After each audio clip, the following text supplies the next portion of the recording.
It angers me when I think about what we went through and the childhood that's lost, and it angers me when I think about all the things we went through and still go through every day. My experience being in foster care right after our case had broke in 1985 reminds me of what the conditions were before we got back here to Pennsylvania after all these years. When I see this, I'm reminded of what it was like in high school when we heard that first report about the homosexual prostitution sting that occurred in 1988 and 1989. Now that I'm 49 years old, I understand, like, when we were introduced to all this in 1981, models, pageants, we've been through all of this in foster care. What really was probably worse about all the stuff that we're sharing is that it it feels just as bad as if it happened yesterday. When I see this image of this little girl, that isn't just another reminder that just wants me. There's something inside me that says I have to, for that little girl, say the things I say and share what I need to share. The same look and that same desperate look that I saw. When I look at that look, I know that feeling. I feel like that lost little boy, like his whole world's been shattered. And I know that feeling because I've seen this look on the faces of kids in foster care. I've seen this look in my own family, that lost, like no one cares look. And then this is exactly what drives us to do the videos. This is what gets us sometimes up in the morning. This is the reason we get up in the morning. So when I share with you what we've been through, it will make more sense. And that's why we created the Court of Public Opinion. And this is a kid's post because I know as children, when children take the courageous step in sharing their experiences and understanding the strength that comes from recovery and what comes from developing skills that will last a lifetime, friendships that are bonds, a bond for life. One of the worst things about growing up is that brokenness that a lot of children can live full lives and they can grow and they can heal. And the great thing about children is that they're resilient. All right. Children are resilient and they can do a lot of things that most adults cannot do. All right. As you can tell with the topic that we were just discussing, how many children feel like they can have their lives back, they can have their second childhood back. For a child to be robbed of already the life that they were robbed of, the innocence is still preserved. God, I don't think the reason I learned this from listening to June Hunt is that God, no matter how bad the abuse has ever been, and we've been through a lot of abuse, that God allows certain things to help you heal, and God gives us the ability to walk away from things that normally most people think, hey, that would be impossible.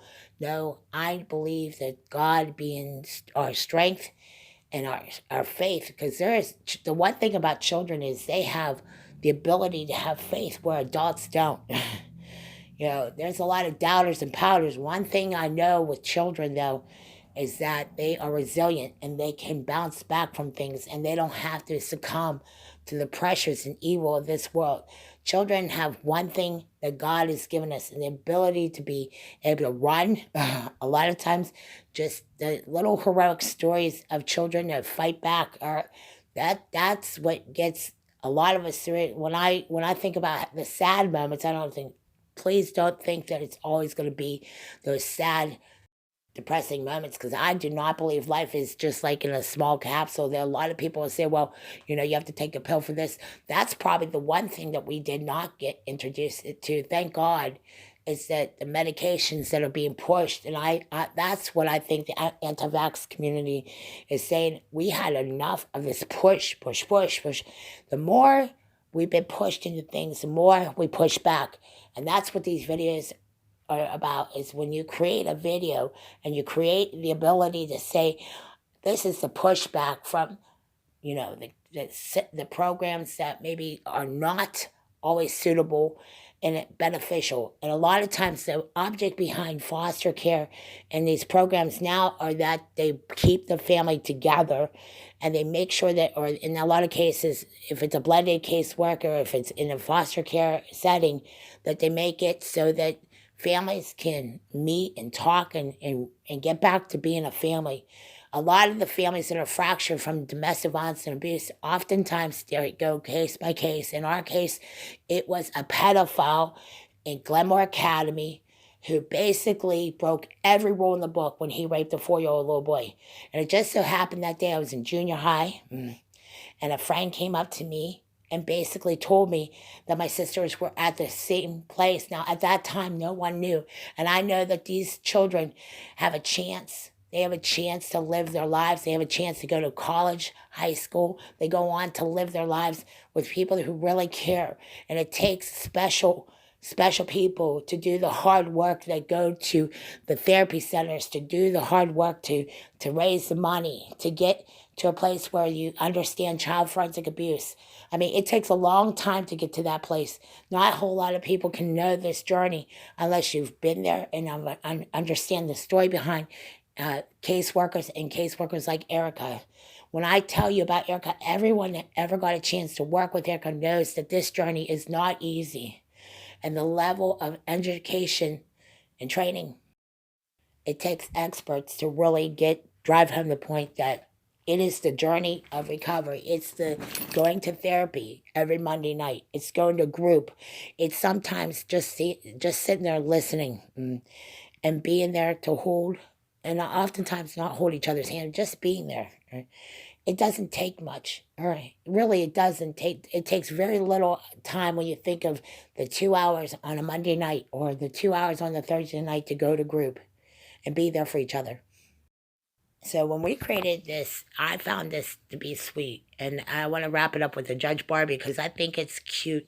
This is kind of what they talk about um, in a therapeutic sense, why children benefit from play therapy, like using a toy to describe an event instead of and taking that doll and expressing that anger and those emotions that were repressed or oftentimes shoved in this little box.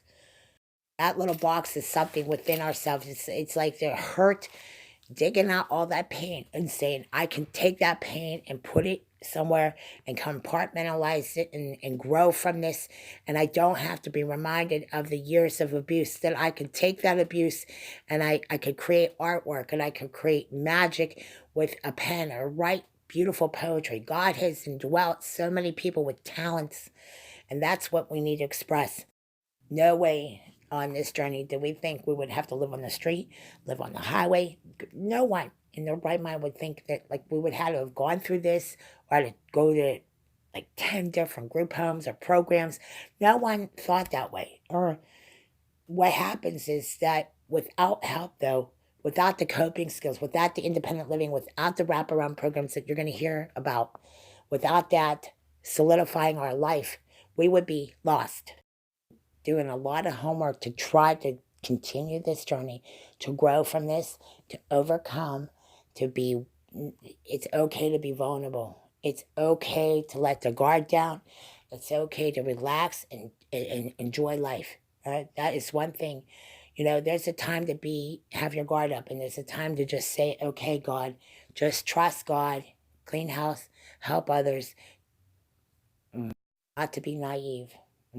Now, there's an incident we will need to talk about, and we will share that at some point. Right now, it's a good time to just say, I can trust God, and I can go to God. Has created this universe to protect and shield us from all the other things. There's a lot of things to be concerned about. It's good to trust and believe and have faith now more than ever.